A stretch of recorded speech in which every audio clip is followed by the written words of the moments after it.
Parshas Tetzaveh, Tavshin Ayin Vov. Something very interesting about this week. And really, the interesting thing about it is that being that this year is a leap year, a Shana Muberes, where we have an Adar Rishon and an Adar Sheni. So this week, Parshas Tetzaveh, we get to speak strictly about the Parsha, about Parshas Tetzaveh. Normally, this week we would have Parshas Zohar. It would be the week of Purim also, and we're almost there, but we're still a little more than a month away. And because it's a leap year, it only happens every couple of years. We'll mamish get to speak about Parshas Tetzaveh. So really, let's take advantage of it. And let's try to get a deeper and a clearer understanding of some of the parts, some of the things in this week's parsha, which we split the time speaking about the mitzvah of Zohar and Purim. We're going to talk strictly about the beginning of Parshas Tetzaveh this week. And we're going to speak about specifically the part of the parsha where the Torah instructs us on how to go about, the beginning of the parsha, how to go about making the olive oil for the Hadlakas HaMenorah. How do we go about doing it? And Nesivos Shalom brings a question on this from the Chassam Sofer. And it's not often, I don't see it very often, and Nesivos Shalom brings out Chassam Sofer, so to me it was found very interesting, and maybe it's just a couple of times throughout the whole Nesivos Shalom that he says from the Chassam Sofer. And Nesivos Shalom asks, it says like this, the Pasuk tells us what kind of oil do we use for the menorah. The Pasuk tells us, Shemen Zayis Zoch, to have oil, olive oil that is extremely clear, exceedingly clear, Kosis Lamaor, where they took the olives and they crushed the olives until the olives were good enough for lighting the menorah. Frek the Chassam Sofer that it seems to be a bit out of order. This pasuk seems to be telling us how to go about things, not in the order of which it would be done. Because the pasuk says, Shemen Zayin Zoch, you'll have clear olive oil, Kosis Lamaor, to crush the olives. Really, it should be the other way around. First you crush the olives, and then you come out with Shemen Zayin Zoch. It shouldn't be that way. Another observation that Nesivos Shalom makes over here is that Chazal tell us Kosis Lamaor. The pasuk tells us Kosis Lamaor. It has to be crushed enough for lighting the menorah, and we darshan v'loi Kosis Lamenochos, but not that it should only be good enough for menochos, for carbon mincha. It needs to be so pure. It needs to be a very, very high level of purity, and that is the oil. When it's perfect, when it's so clear, when it's such a good oil, that's the oil that we're going to use for menorah. That Kosis Lamaor is more pure. Nesivos Shalom brings down, just when we want to go explain exactly how this making of the olive oil, how we manufacture this olive oil, how it came about, Nesivos Shalom brings down the Kabrina Rav. The Kabrina Rav is Chlusa Yogan Aleinu.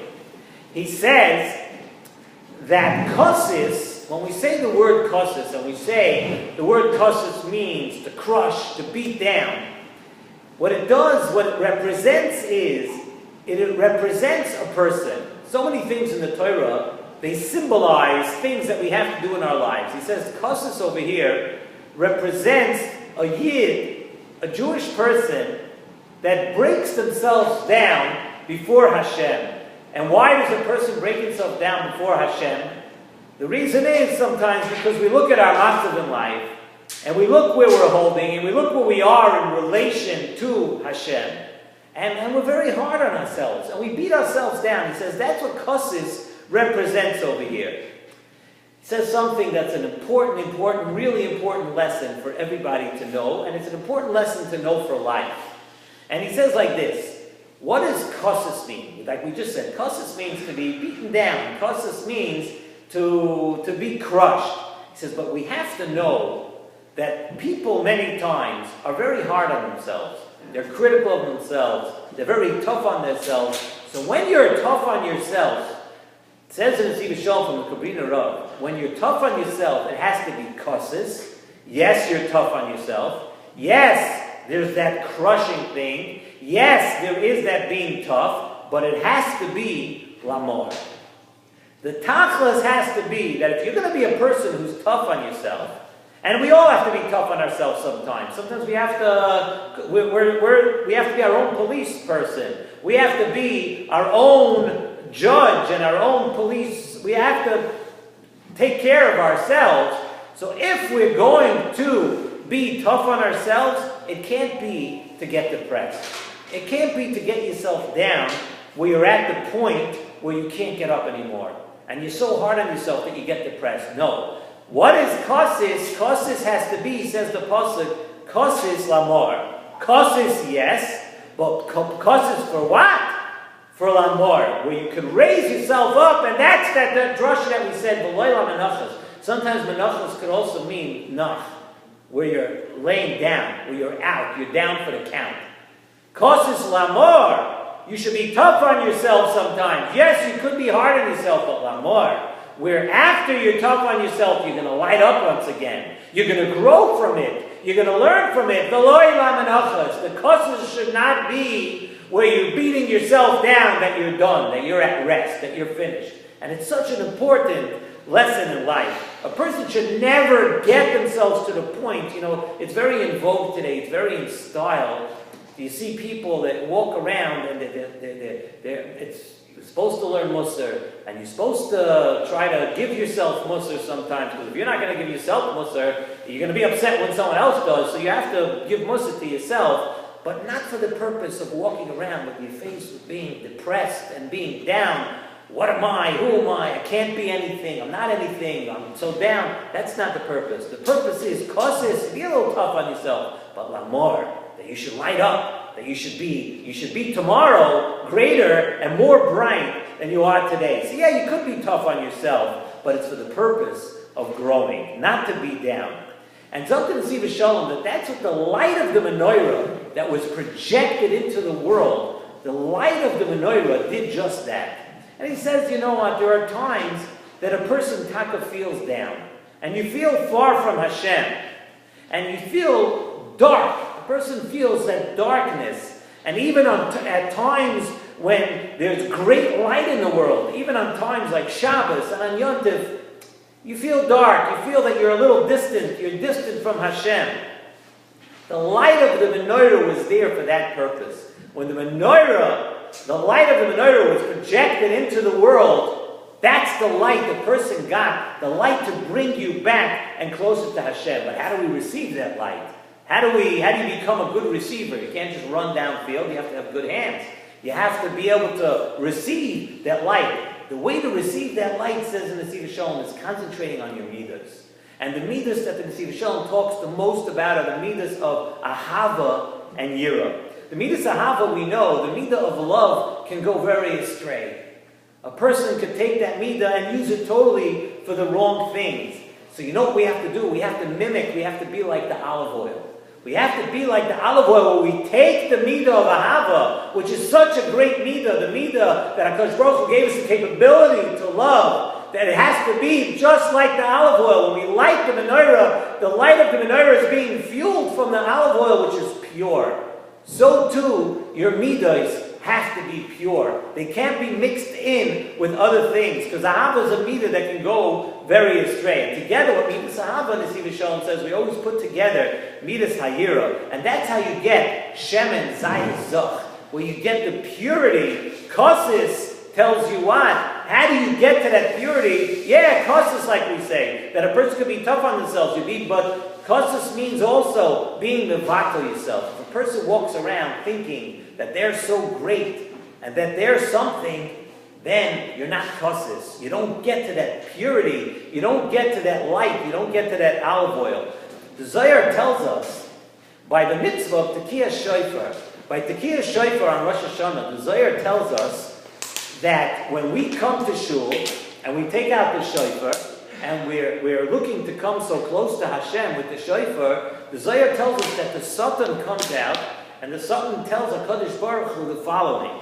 He says, Pliny, you're looking at this person, Ploini Ovad Kach, this person, Ploini, did such and such, and Ploini Over Al Kach, and this person, you're going to listen to his Kiyah Shofar, he did this, and he also transgressed this and this. And that's the Lashon that says, Ploini Ovad Kach, Ploini Over Al Kach, he transgressed this. Says Nesivos Shalom, look at the words that the Satan is telling Hashem before the Kiyah Shofar. He says, but you know what that is? That whole Ploini, someone did this, is only if you consider yourself as someone. If you consider yourself that you're so great that you're actually something, if you consider yourself before the concept of tshuva, the concept of tshuva is what? Tshuva is that we're being mevatel ourselves to HaKadosh Baruch Hu. We're telling Hashem, we're nothing.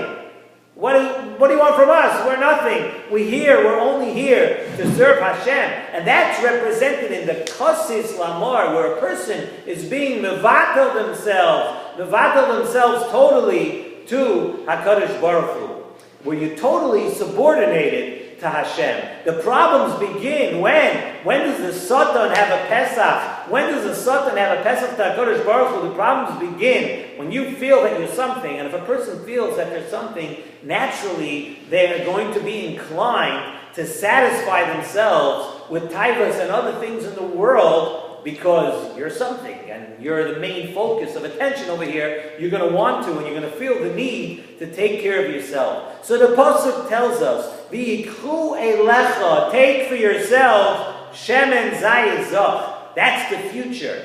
We're going to think about the past in a minute, but if a person from today on, you want to move on and you want to be close to Hashem, you want to be a better person, V'yikhu elecha in the future, shemen zayizach. Take all these lessons that we just learned about how to be pure and how to purify yourself. But what about the past? The past, we said, that's the word of the pasuk, kosis. In the past, we have to say, yes, you have to be masaking the past. You have to do tshuva. You have to be mevatel yourself. But the last word is the word that we're stressing over here this week. And that's lamor. Yes, you can think about the past, but you need to remember you have to do it in a way where you're not getting yourself down. And you're not getting yourself depressed. And like I always say, Nesivos Shalom, this sefer was written, and I don't know, Nesivos Shalom was nifter already 15 years ago, or almost 15 and a half years ago, I think. And no matter how many times, no matter how far it gets from the day that Nesivos Shalom wrote his sefer, it's Psychology 101. It's things he had an insight into the human spirit, into the human activity, and he understood the way people operate. And today, we're different people. The world is different than it was 15 years ago, yet every word applies to us. And this whole idea of people being tough on themselves, yes, you're supposed to be a critic to yourself, and you're supposed to be the person that's on top of your actions. But we also have to know that it has to be for the purpose of improving ourselves. Cause you could be strong, you could beat yourself down sometimes. You could be the biggest critic of yourself, but it's only if you're doing it, lamor, that the next day you should wake up and you should be improved. And you should light more. You should project more light into the world. You should be a better person than yesterday. And this is the psychology lesson that we're going to learn, that we stress this year when we can learn Parshas Tetzaveh. The first lesson of the Parsha. The first thing, and we know there's an inyan, and what's mentioned first in the Parsha. If it's said first, then it should be foremost in our mind this week. Let's take the lesson that Nesivos Shalom is giving us, a lesson for the year 2016, a lesson that applies to every person. There are more people walking around depressed today than ever. And everybody's trying to treat some kind of, people are depressed and they're down and whatever it is, financial pressures and personal pressures and this pressure. Yeah. Work on yourself, but work on yourself so you could be happy. Work on yourself that you're a better person. And that's the lesson I want to give over from Nesivos Shalom on Parshas Tetzaveh.